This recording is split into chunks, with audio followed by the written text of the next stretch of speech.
Welcome back to Marvelous Videos. I'm Rylan, and today we're going to look at 9 deranged and disturbing Devil Santa stories that will terrify your soul. As everyone knows, the 6th of December is celebrated as St. Nicholas Day, as a recognition of the patron saint of children and his relationship with the modern-day tale of Santa Claus. However, did you know about the anti-St. Nicholas, better known as Krampus? Well, Krampus is basically the opposite of St. Nicholas, or Santa. He punishes children who have been too rowdy, demanding, unruly, or simply misbehaving all year round. Well, we do have loads of them, don't we? But hey there. Don't feel too relaxed because Krampus comes after adults as well. But it isn't Christmas yet, so why are we talking about anti-Santa? Well, do you really need a reason to learn more about the eerie, horrific, evil version of Santa? We at Marvelous Videos think not. While we have tried to compile the most comprehensive list, there may be additions that you'd like to make. So, feel free to mention them in the comments. Be warned, our loyal subscribers and friends. Lock your doors, pull down those window shutters, and definitely block that chimney of yours, because we're going to dive deep into the scariest and most intriguing evil Santa stories that have ever brought to life in movies, shows, and even comics. Before we go into our explanation, we have a very small request. If you like our content, please support us by subscribing to our channel. This is a small click for you, but for us, it means a lot. Thank you. Let's begin.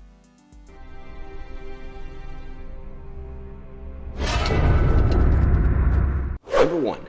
Santa Claus and His Elves, from Rare Exports, 2010. In the icy Finnish province of Lapland, there exists the Yrfell, or Korvatanturi, which is supposed to be the home of the modern Santa Claus ancestor, known as the Joe-Poki. A team of British researchers reach Yrfell to drill into the hill so that they can collect the core samples. Despite this, the researchers carry out the drilling anyway, and blow up the hill with explosives. The British team's leader, Riley, soon figures out that the entirety of Yrfell used to be a massive burial ground that was intended to keep something hidden or imprisoned underneath it. In the olden days, people used to store ice by encasing it. Meanwhile, two local kids, Juuso and Pitari, overhear the conversations of the Britishers and ponder over the existence of Santa. Back at home, Pietari reads horror stories and how Santa punishes children who misbehave. Pietari's father, Rauno, is a reindeer slaughterer, but his business is on the verge of bankruptcy. To only add insult to injury, he finds that all the reindeers in the area have been mutilated and gnawed. While examining the carcasses, he assumes that wolves were behind the attack, but Pietari is convinced that it is something that the Britishers awoke with the explosions at the fell. He goes to the fell to demand retribution from the company for spooking the wolves, but all he finds is a 400-meter deep pit and no personnel around.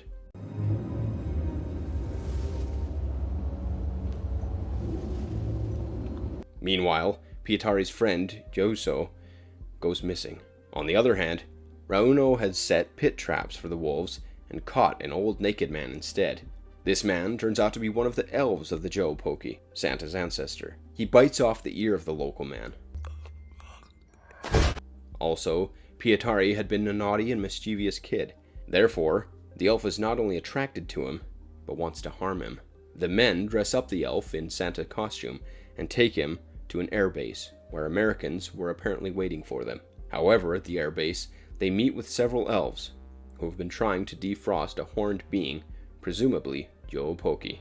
The men and Pietari will have to fight the menacing elves and kill the ancient Santa if they intend to save the town's children. With its extremely dark humor and parodical tones, the film succeeds at emanating great horror.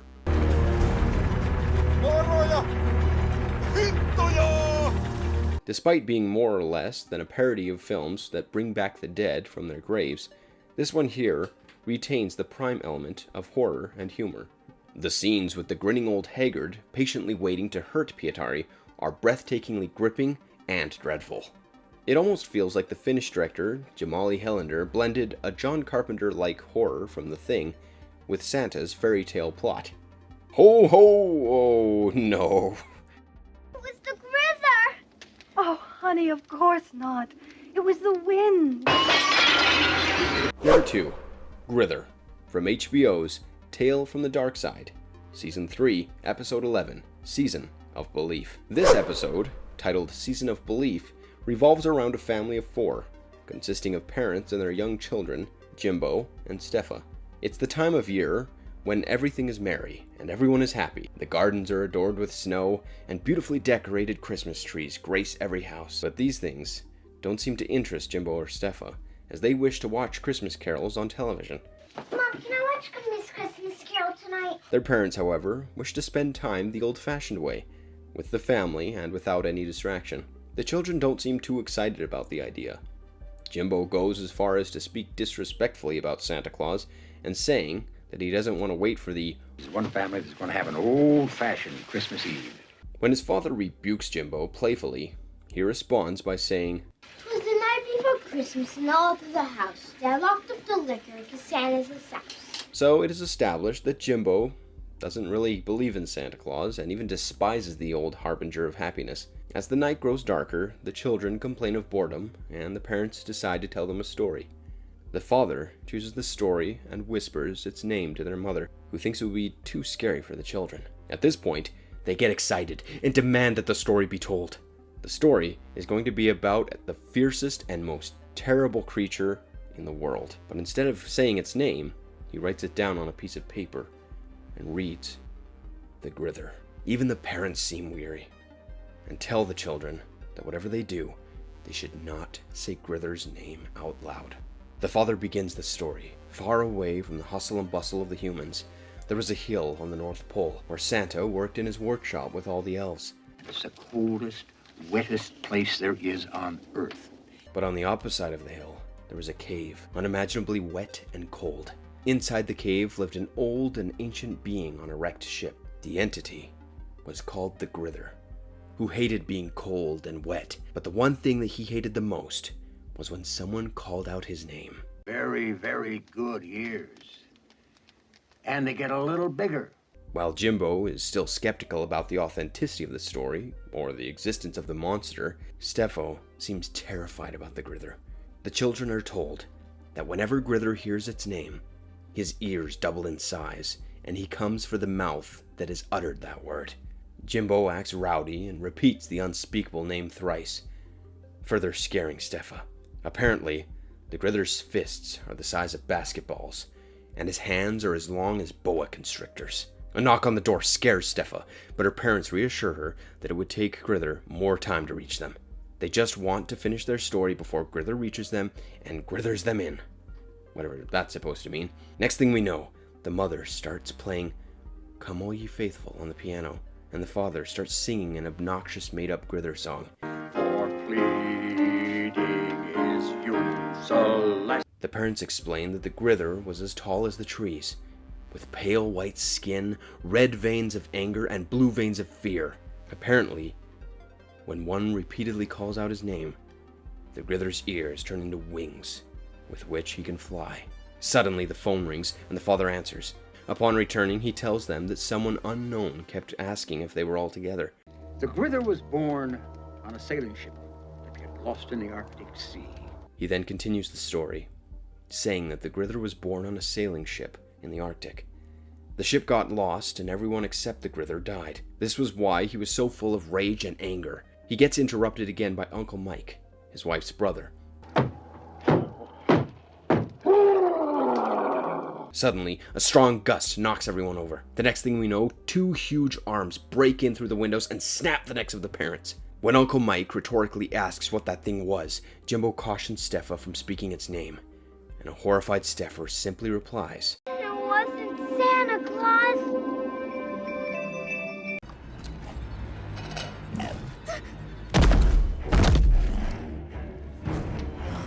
Number 3, The Santa Monster. From Love, Death, Robots, Season 2, Episode 6, All Through the House. This is a miniature episode with a runtime of just over 4 minutes, and it is one of the best short films on Christmas horror that we have ever watched. The short film starts off with 2 adorable children, Leah and her younger brother, William. Leah wakes William up at the night of Christmas Eve. They both hear something and go to investigate. Leah thinks that it's Santa. The children leave their bed and look for Santa throughout the house. They notice that the stockings above the chimney were shaking. There's a pin-drop silence in the house. But to Leah's horror, she sees a huge tentacle drinking milk from a glass on the table. The next thing they know, a monstrous slimy beast appears before them. It is nothing that they had ever seen or could even imagine. It had no eyes but could smell whoever was before them. The creature was humped and walked on all fours. Its frontal limbs were almost thrice the size of its rear limbs. It also had 2 smaller hands protruding from the upper half of its body. All the fingers on the 6 limbs had sharp claws that could rip into anything. Furthermore, it had a huge set of hideous long sharp teeth. The creature walked up to Leah and William, sniffed them, and gave them their presents. Before leaving, it patted William's head and asked him to be good. Good. When William opened his presents, to his surprise, it was just what he wanted. Later, the 2 children go back to their respective beds, where Leah asks William, What would have happened if we weren't good? The monster bears an uncanny resemblance to John Carpenter's The Thing. For instance, the reddish hue of its skin and the fleshy body with hands and tentacles protruding from just about everywhere. This is probably the most innovative version of Santa Claus. But what makes the short film even more interesting is the fact that the monster could do absolutely dreadful things to the children who were bad or misbehaved. So folks, if there are little ones in your house who act rowdy and unruly, this 4-minute short film might just do the trick for you. But we have to warn you that they might get more scared than you would want them to. So, take your pick.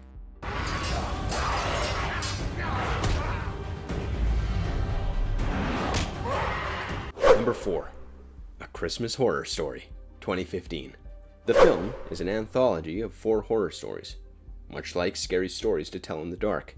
A Christmas horror story, as the name suggests, revolves around the most magical time of year, Christmas.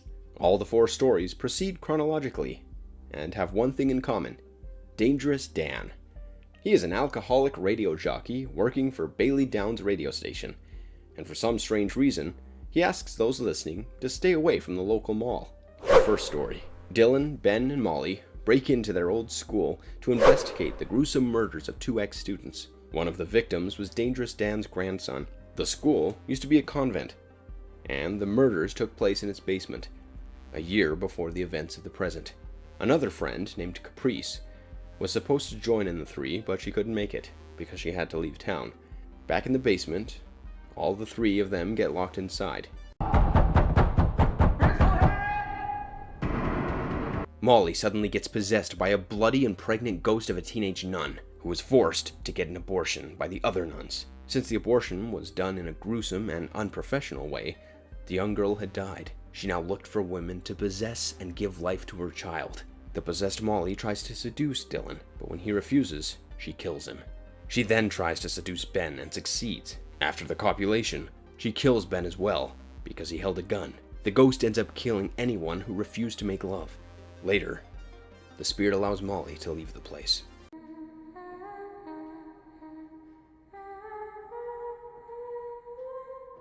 The second story. Scott Peters was a cop who investigated the murders of the 2 children last year.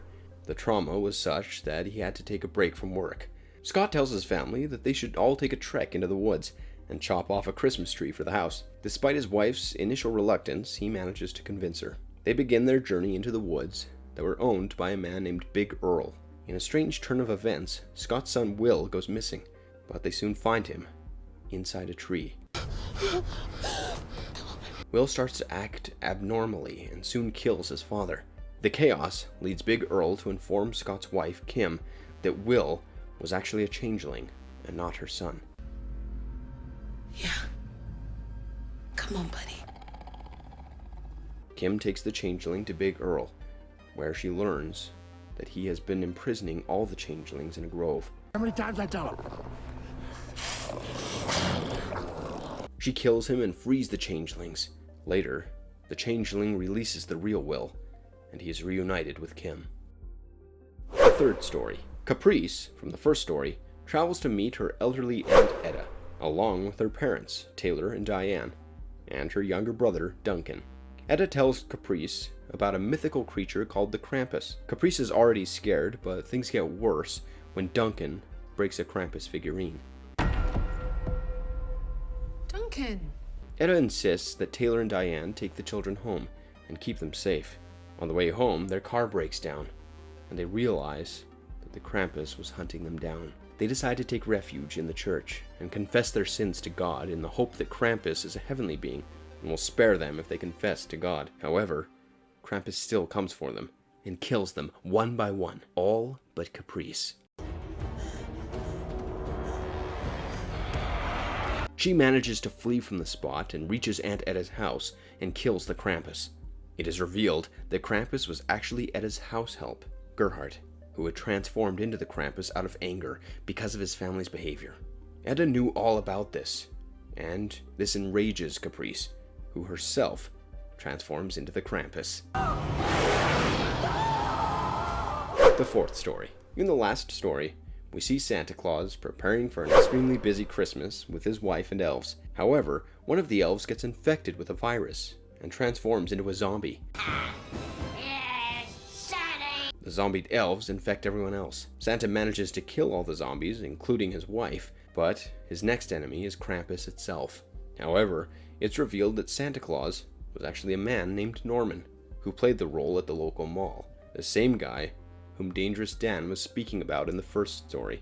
Norman was also the radio station's weather forecaster, and the work pressure had turned him crazy. He killed regular mall goers who he thought were his zombie elves, and just before killing the mall's manager, or Krampus, the police shoot him down. This is precisely why Dangerous Dan had been asking all his listeners to stay away from the mall.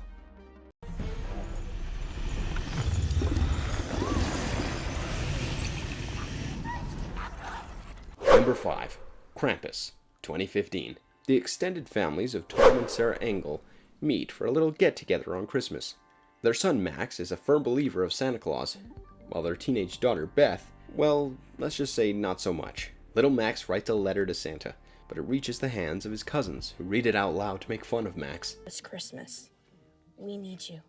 This breaks the little kid, and he yells to his family, proclaiming that he neither loves his family nor Christmas. Later, his father comes to him and hands him the letter with a few words of wisdom about how he should love his family no matter what. Friends, family, even the assholes you normally can't stand. Like Uncle Howard? But Max has had it, and he tears the letter and throws it out the window.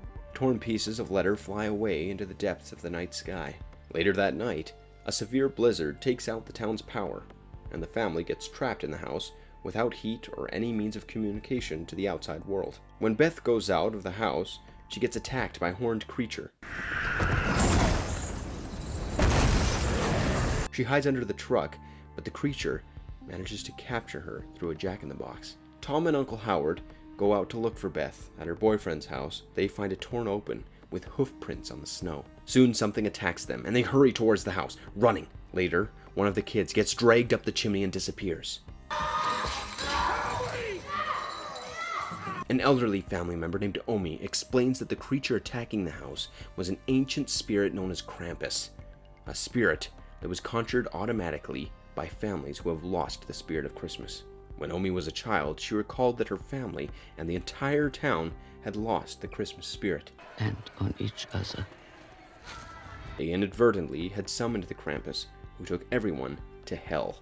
Soon, monstrous toys invade the earth and began wreaking havoc on the family. To make things worse, the evil Krampus's diabolical elves enter the house and commence a bloody slaughter, among other gruesome acts. Max realizes that it was his anger and hatred towards Christmas that summoned the Krampus and his minions. So, he lends a sincere apology to the Krampus. But, will the Krampus accept such an apology? Director Michael Dougherty, who was also the man behind Godzilla, King of the Monsters, and other horror hits like the 2007 film Trick or Treat. The setting of the film and its feel is strangely unnerving, yet humorous. If you are one of those who don't like the ghosts of Christmas past, present, and future, then Krampus is surely a spirit that will attract you.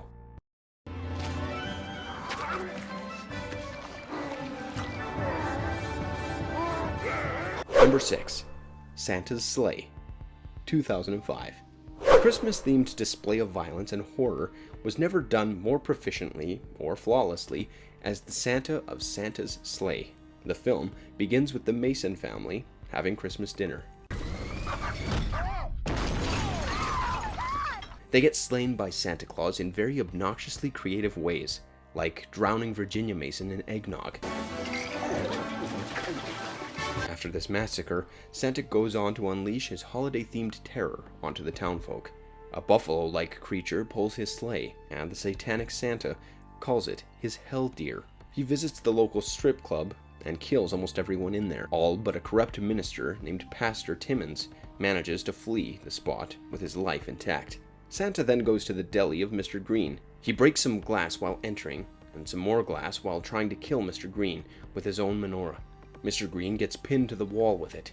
This was one of the more ridiculous kills, though. While Santa celebrates Christmas in his own novel way, a teenager named Nicholas learns from his crackpot grandfather that according to the Book of Claus, Santa was a virgin birth of Satan himself. It's somewhat like Jesus being the virgin birthed Mary of God. Did that mean that Santa was kind of like the Antichrist?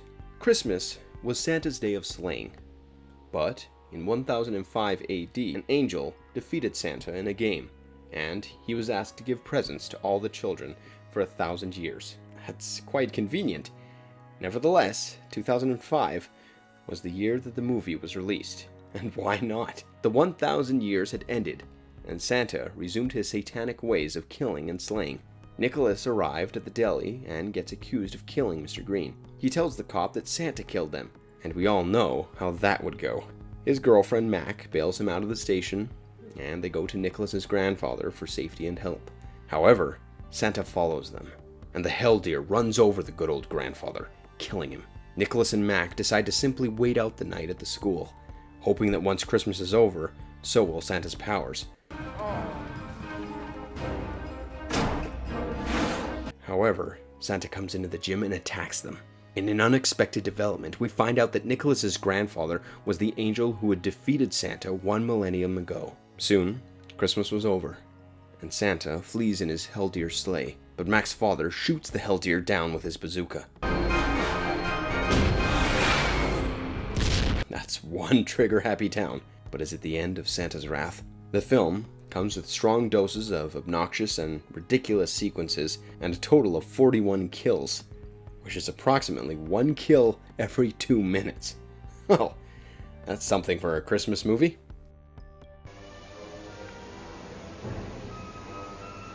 Merry Christmas. Number 7. Lobo, Paramilitary Christmas Special. This comic was published by DC in 1992 as a special edition one-shot comic. Ferret and Orifice Thung have children, and almost no money to provide for them or buy them Christmas presents.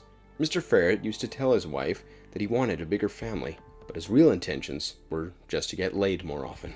He definitely should have thought this plan through, though. Nevertheless, it is Christmas Eve, and the children would expect gifts the next morning. Nevertheless, there's a knock on the door. Upon opening the door, they find a mysterious book called the Lobo Christmas Sanction. The book seemingly provided details about how to scare demanding and naughty children, and the contents of the book were to set the children straight into good and well-behaving children. Mr. and Mrs. Thung believed that this book would solve their problems and save them from the children's demands. They start reading it. The story sets in motion as Lobo and Dog enter a pub-like place to meet a highly intoxicated Easter Bunny, who is Lobo's client. The bunny gives Lobo the contract to take out Santa Claus himself. For some reason, Lobo was more than glad to accept this contract, and begins his journey to the North Pole. Lobo reaches the North Pole and arrives at Santa's lair. He bursts into the workshop with blazing guns and unmatched fury. He slaughters and massacres several of the elves, while the others decide to fight Lobo, whom they call the naughtiest one. But they are elves and don't have guns, and their pop guns don't really do any damage to Lobo. After turning the workshop into what can only be compared to a slaughterhouse, Lobo proceeds to hunt down his target. Interestingly, Santa is quite the opposite of the figure that we have in our minds. He is not a jolly old man with a smiling face, but a gruesome and heartless taskmaster who has a gorilla named Kong as his pet. After a fierce and deadly battle, Lobo managed to kill Santa. Furthermore, He fills Santa's sleigh with hydrogen bombs and rides it to drop the bombs on unwitting and innocent populations across the world. After reading the horrifying tale, Mr. and Mrs. Thung find themselves thrilled. It seems that the couple was willing to accept being torn apart by bombs, but not by their testy and irritable children. Ferret goes with his shotgun and shoots the sleeping children. Well, the book kind of solved their issues. Heh, just kidding. Don't try that at home. In 2002, there was a live-action adaptation of the comic by Scott Liebrecht, in which Andrew Bernanarski starred as Lobo.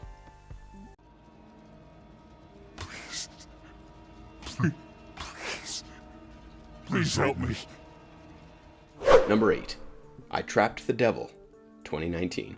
Since his wife Sarah's death, Steve becomes slightly psychologically troubled and often sees Sarah's visions on the TV and speaks to someone unknown in a disturbing fashion. Steve's brother Matt and his wife Karen visit him during the Christmas holidays, but they come unannounced. Matt and Karen clearly notice that Steve is acting weird, and they bring it up. After many heated conversations, Steve takes Matt and Karen to a locked door with a cross on it, and from behind the door, someone was asking for help. To their utter dismay and surprise, he tells the couple that the man inside was the devil himself, and Steve had managed to trap him. We can't just leave him down there. You've dragged us into this. Steve tells them that he knows that no one would believe him, but insists that the story is true. Matt doesn't want to help his brother to go to jail, as he believes he's just crazy, but Karen doesn't want to be an accomplice to the crime and demands that they inform the police. We cannot be a part of this. Matt convinces her by saying that they will release the man and seek help for his brother. Steve explains himself, telling Matt that he believes that by trapping the devil, he has trapped the evil intentions and deeds of the devil himself. And now, the audience is confused whether Steve was really crazy, or had he actually managed to trap the devil. Steve takes Matt into a room that's filled with newspaper clippings and strings connecting them together. Apparently, this was how Steve managed to find a pattern that led him to the devil. If man's evil was responsible for 99.9% of this world's bullshit, that point... When Matt asked about the unknown caller, Steve simply states that it is believed that someone was coming to free the devil. Meanwhile, Karen goes to the locked room to free the trapped man, but something stops her from doing so. At this point, the trapped man taunts Karen. Steve reaches the basement and pulls Karen out of it, holding a gun to his brother and sister-in-law. However, Matt convinces him to put it down, and all three retire for the night. While Steve wakes up for another of Sarah's visions, Matt wakes up due to the uneasy feeling and visits the room with Steve's newspaper clippings. There, he finds a clipping that reads, "Christmas crash claims lives. Brentville father grieves." By now, Steve has started to completely lose it. Steve then goes to take a phone call, but upon returning, he locks Matt in his pattern room. Matt manages to escape the pattern room to look for his wife, but Steve sees a vision of a long-haired man with his daughter's stuffed toy in two pieces. After this, he gets transported to another vision of Sarah, in which he attempts to shoot her down.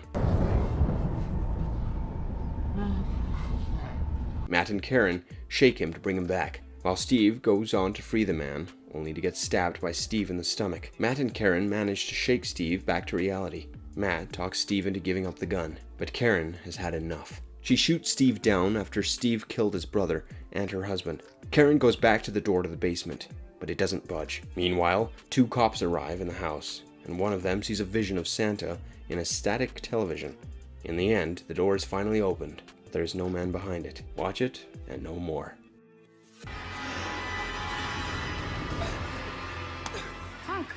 Frank. Number 9. Sint, 2010. More than 500 years ago, there used to be a Dutch version of St. Nicholas. This bishop, Nicholas, was anything but the patron saint of children. On December 5th, 1492, the villagers refused to bear any more of the atrocities, like murders and loot at the hands of Nicholas and his henchmen. They killed Nicholas along with his men. In the following years, the evil rose from the depths of their graves as murderous entities, but only on nights that coincided with December 5th. The people were unaware of these events and went on to celebrate the festival of Sinterklaas each year on December 5th to mark the birth anniversary of St. Nicholas. While the elders don't have faith in the saint, they make the kids believe that St. Nicholas was a holy and benevolent saint. Furthermore, The film says that Zwarte Pieten, or St. Nicholas's companions, were blackened by the fire in which they were burned, and not the soot from the chimneys from which they came down bearing gifts. Also, Nicholas's bishop's staff is actually a murder weapon, with razor-sharp points. The last time that Sinterklaas and his undead henchmen had attacked and traumatized the town, many people had lost their lives. Among the dead was the family of a little boy named Gert, who was now a cop. The authorities and the church downplay and hide the role of Nicholas. The film was released on December 5th, 2010, the full moon night when Gert expects St. Nicholas and his undead soldiers to strike again. For Marvelous Videos, I'm Rylan. See you next time. And if you liked our content, don't forget to leave a like and subscribe to us if you haven't already. Have a good one and be safe. Thanks everyone.